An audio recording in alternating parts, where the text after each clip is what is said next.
Assalamualaikum warahmatullahi wabarakatuh. Waalaikumsalam warahmatullahi wabarakatuh.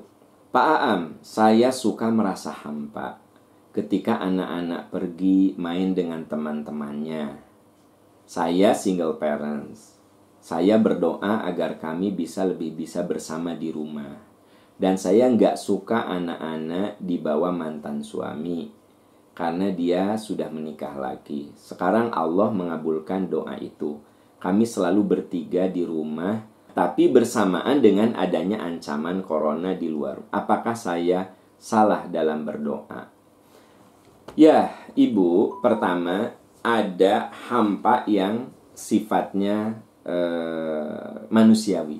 Ya, Ibu lebih senang dekat sama anak-anak, ya kan gitu. Ibu single parents, Ibu besarkan anak-anak Ibu karena Ibu berpisah sama suami, dan suami Ibu sudah menikah lagi. Nah, terus Ibu tuh suka merasa kosong, merasa hampa saat anak-anak tidak ada. Lalu Ibu berdoa, ya. Ibu berdoa agar Ibu selalu ingin bersama anak-anak. Boleh tidak? Ibu, selama itu baik, tidak ada yang dilarang, ya. Silakan berdoa, ya Allah, beri kekuatan agar anak-anak kumpul saja dengan saya, gitu ya. Apalagi Ibu khawatir misalnya kalau anak bareng sama suami, cara pendidikan suami dengan istri barunya itu belum tentu cocok untuk anak-anak Ibu. Dan alhamdulillah anak-anak Ibu sekarang kumpul sama Ibu, ya. Karena hasil doa Ibu. Ya, tentu saja tidak ada masalah. Yang tidak boleh, Bu, menanamkan kebencian pada anak-anak tentang ayahnya. Itu tidak boleh. Sekalipun ayahnya itu seorang yang buruk, ya. Nah, ini mohon digarisbawahi pada Bapak Ibu yang bercerai, berpisah, apapun penyebab pisah itu, apapunlah penyebabnya, ya. Nah, tapi satu hal, kita harus mengajari anak-anak untuk selalu berbuat baik kepada ayah bundanya. Misalnya, Ibu bercerai sama suami, ya, karena suami Ibu melakukan keburukan-keburukan. Nah, Ibu tetap saja, Ibu harus menyuruh anak-anak itu baik sama bapaknya. Karena seburuk-buruk laki-laki itu, dia adalah bapaknya. Nah, jadi Ibu bilang untuk selalu santun, selalu hormat sama bapaknya, gitu loh. Nah, begitu juga Bapak, kalau Bapak bercerai, apapun penyebabnya, nah, kita tidak boleh menanamkan antipati. Kenapa Papa bercerai sama ibu kamu? Karena ibu kamu tuh begini, disebut keburukannya. Nggak boleh, ya. Anak nanti kalau sudah dewasa tahu tentang karakter bapaknya, tentang karakter ibunya, dan pasti mereka mengerti dengan semengerti-mengertinya mengapa ayah bundanya berpisah. Jadi menurut hemat saya, kalau cuma sekedar berdoa, ya Allah mudah-mudahan anak-anak teh bareng sama saya, ya boleh-boleh saja. Ya, terus Ibu berharap anak-anak lebih bareng sama Ibu karena khawatir ibu tirinya tidak bisa mengarahkan seperti Anda sebagai ibu kandungnya, ya.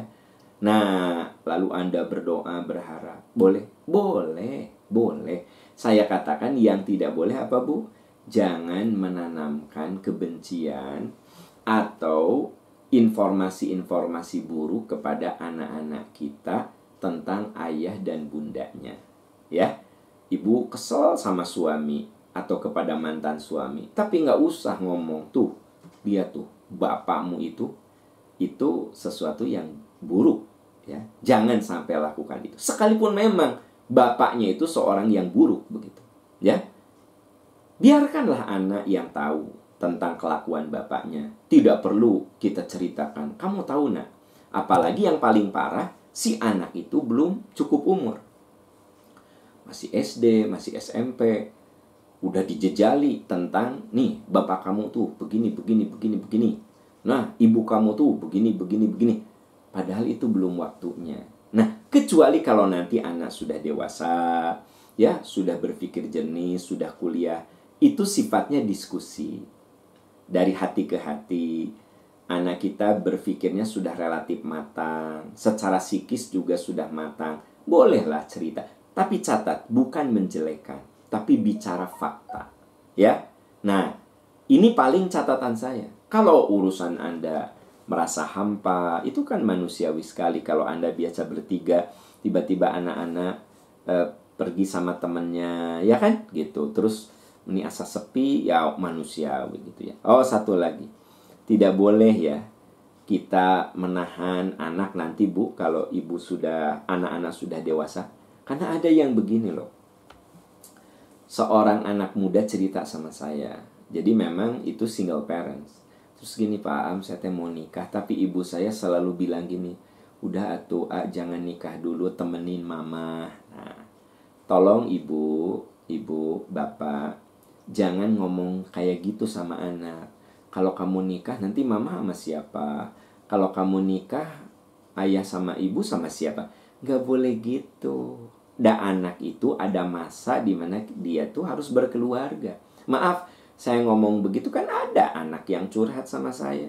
Pak Am, saya nggak tega ngenalin calon istri saya. Karena kan memang kan saya dibesarkan oleh bunda ya. Jadi bunda bercerai, saya sama bunda gitu. Tapi sekarang usia saya udah 27. Saya udah bekerja, saya sudah berpenghasilan, saya sudah punya calon. Tapi saya nggak kuasa untuk mengenalkan sama ibu saya. Karena ibu saya selalu bilang gini, udah mah nikahnya nanti aja ya, temenin mama.